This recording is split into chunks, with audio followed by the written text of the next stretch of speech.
ಮಳೆಗಾಲ ಆರಂಭ ಆಗಿದೆ, ಆದರೂ ಕೂಡ ನೀರಿನ ಮಟ್ಟ ಹೆಚ್ಚಾಗ್ತಾ ಇಲ್ಲ. ಕಾವೇರಿ ಜಲಾನಯನದಲ್ಲಿ ಚುರುಕುಗೊಳ್ಳದ ಮುಂಗಾರು ಕಂಪ್ಲೀಟ್ ಆಗಿ ಖಾಲಿಯಾಗಿ ಕಾಣ್ತಾ ಇದೆ. 81 ಅಡಿಗೆ ಕುಸಿದಿದೆ ಕೆಆರ್ಎಸ್ ಜಲಾಶಯ. ಕೆಆರ್ಎಸ್ ಡ್ಯಾಂನಲ್ಲಿ 11.399 ಟಿಎಂಸಿ ನೀರಿದ್ದು ಸದ್ಯ ಬಳಕೆಗೆ ಲಭ್ಯ ಇರೋದು ಕೇವಲ 6 ಟಿಎಂಸಿ ಮಾತ್ರ. ಇನ್ನು ಸ್ಥಳದಿಂದ ಪ್ರತ್ಯಕ್ಷ ವರದಿಯನ್ನು ಕೊಟ್ಟಿದ್ದಾರೆ ನಮ್ಮ ಪ್ರತಿನಿಧಿ ದಿಲೀಪ್. ನೋಡೋಣ.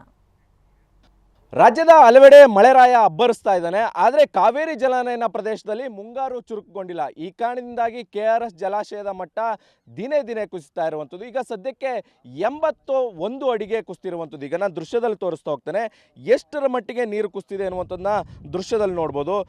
ಸದ್ಯಕ್ಕೆ ಮುಂಗಾರು ಪ್ರವೇಶ ಆಗಬೇಕಾಗಿತ್ತು. ಮುಂಗಾರು ಪ್ರವೇಶ ಆಗಿ ನೀರಿನ ಒಳಹರಿವು ಕೂಡ ಹೆಚ್ಚಾಗಬೇಕಾಗಿತ್ತು. ಆದರೆ ಈಗ ನಿಜಕ್ಕೂ ಕೂಡ ಕಾವೇರಿ ಜಲಾನಯನ ಪ್ರದೇಶದಲ್ಲಿ ಮಳೆ ಆಗ್ತಾ ಇಲ್ಲ. ಮಳೆ ಆಗದೆ ಇರುವ ಕಾರಣಕ್ಕೋಸ್ಕರ ಇಷ್ಟರ ಮಟ್ಟಿಗೆ ನೀರಿನ ಮಟ್ಟ ಕುಸಿತಿರುವಂಥದ್ದು. ಅಡಿಗಳ ಲೆಕ್ಕದಲ್ಲಿ ಹೇಳಬೇಕಾದ್ರೆ 81 ಅಡಿಗೆ ಬಂದಿದೆ. ಆದರೆ ಟಿಎಂಸಿ ಲೆಕ್ಕದಲ್ಲಿ ಹೇಳಬೇಕಾದ್ರೆ 11 ಟಿಎಂಸಿ ಮಾತ್ರ ನೀರು ಸಂಗ್ರಹ ಆಗಿರುವಂಥದ್ದು.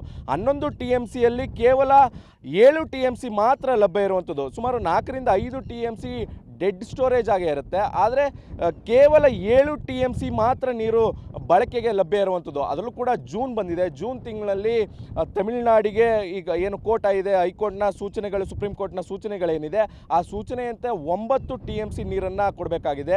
ಆದರೆ ಈ ಸಂಗ್ರಹವಾಗಿರೋ ನೀರೇ ಕೇವಲ 7 ಟಿಎಂಸಿ. ಇದರಲ್ಲಿ ಕುಡಿಯೋ ನೀರಿಗೂ ಕೊಡಬೇಕಾಗುತ್ತೆ. ನಿಜಕ್ಕೂ ಕೂಡ ಮುಂದಿನ ದಿನಗಳಲ್ಲಿ ಬೆಳೆಗಳಿಗೂ ಕೂಡ ನೀರನ್ನು ಹರಿಸಬೇಕು. ಇದೆಲ್ಲವೂ ಕೂಡ ಸಮಸ್ಯೆಗಳೇ ಇದೆ.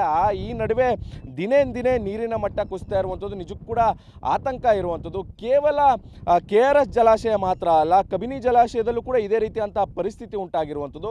ಈ ಕಾರಣದಿಂದಾಗಿ ನಿಜಕ್ಕೂ ಕೂಡ ಕೆಆರ್ಎಸ್ ಜಲಾಶಯದ ಮೇಲೆ ಒತ್ತಡ ಹೆಚ್ಚಾಗುತ್ತೆ. ಯಾಕಂದರೆ ಬೆಂಗಳೂರಿಗೂ ಕೂಡ ಕುಡಿಯೋ ನೀರನ್ನ ಪ್ರತಿದಿನ ಕೊಡಬೇಕಾಗುತ್ತೆ. ಜೊತೆಗೆ ಮೈಸೂರು ಭಾಗ, ಮಂಡ್ಯ ಭಾಗ, ಈ ಭಾಗದಲ್ಲೆಲ್ಲೂ ಕೂಡ ಕುಡಿಯೋ ನೀರನ್ನ ಕೊಡಬೇಕಾಗುತ್ತೆ.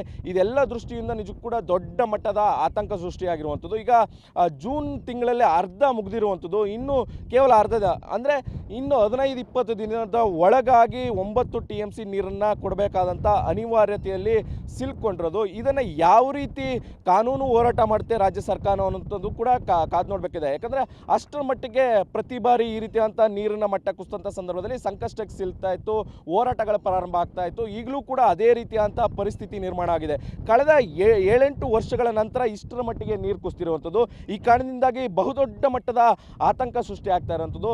124 ಅಡಿ ಗರಿಷ್ಠ ಸಾಮರ್ಥ್ಯದ ಜಲಾಶಯದಲ್ಲಿ ಕೇವಲ 81 ಅಡಿ ಮಾತ್ರ ನೀರು ಸಂಗ್ರಹ ಆಗಿರುವಂಥದ್ದು. ಒಟ್ಟಾರೆಯಾಗಿ ಕೆಆರ್ಎಸ್ ಜಲಾಶಯದಲ್ಲಿ ನೀರಿನ ಮಟ್ಟ ದಿನೇ ದಿನೇ ಕುಸಿತಾ ಇರುವಂಥದ್ದು ನಿಜಕ್ಕೂ ಕೂಡ ದೊಡ್ಡ ಆತಂಕ ಸೃಷ್ಟಿಯಾಗಿದೆ ಅಂತಲೇ ಹೇಳ್ಬೋದು. ಕ್ಯಾಮ್ರಾ ಪರ್ಸನ್ ಗುರುರಾಜ್ ಜೊತೆ ದಿಲೀಪ್ ಚೌಡರಿ, TV9 ಮಂಡ್ಯ.